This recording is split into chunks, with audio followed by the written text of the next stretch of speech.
Hello and welcome to Economics, Unit 5, pages 14 through 15, Financing World Trade. Alright, so exchange rates. Price of a nation's currency converted to another nation's currency. Exchanging. And the reason why it's called exchanging is because it's an actual market where you're exchanging things. Just like the voluntary exchange we talked about before, you're exchanging one country's currency, probably your own, for another's because your dollar is going to be very hard to use in another country. Even though it has value to them, the common businessman doesn't know what to do with that. He lives in the other country, not in America. He wants his form of money so he can use it easily and not have to figure out, like, how much is the dollar worth in my country's money? So there's exchange markets where businesses will help you exchange one country's currency for another country's currency, and they charge you a fee. But it's not. You shouldn't worry about scams, or you shouldn't fall into a scam because you could look it up online. I mean, the exchange rates are pretty much the same for anybody in the business. They just all kind of compete to see maybe who has the best fees. The International Monetary Fund, they still exist today, but from 1945 to the 1970s, member countries, which was most major countries, including America, would come together and set a fixed value for each other's currencies. These are all the big countries, a lot of the European countries, Asian, North Americans, some of the South American, all the major countries. And they would lock down those prices. That's what a fixed value is, those prices of their currencies in comparison to each other. So if a Swiss franc was worth 80 Japanese yen, and that's what the exchange rate was, I mean, you could exchange one for that amount of the other, it would be locked down until they said otherwise.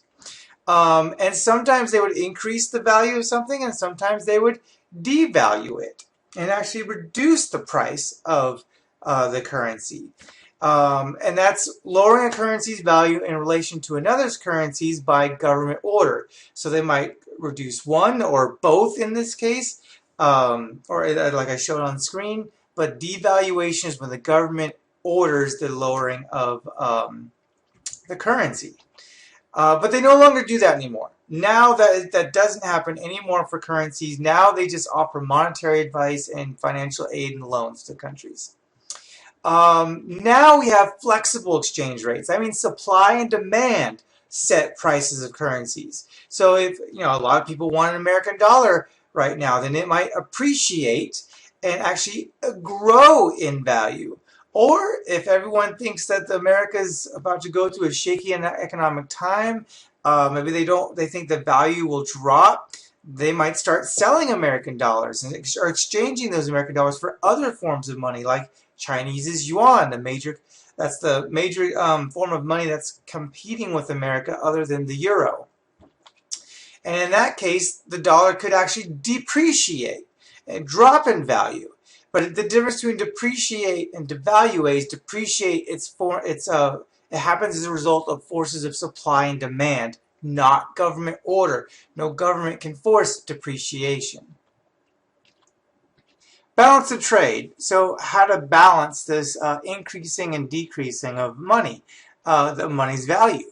Well, depreciation and devaluation is not always a bad thing. It can result in increases in aggregate supply to foreign markets because if our dollar's value drops, that means our goods that we make and sell to others, our exports, actually get cheaper to them, so they're going to buy more. So we can actually make profit in times of depreciation because we don't really have devaluation anymore. It's kind of a defunct term.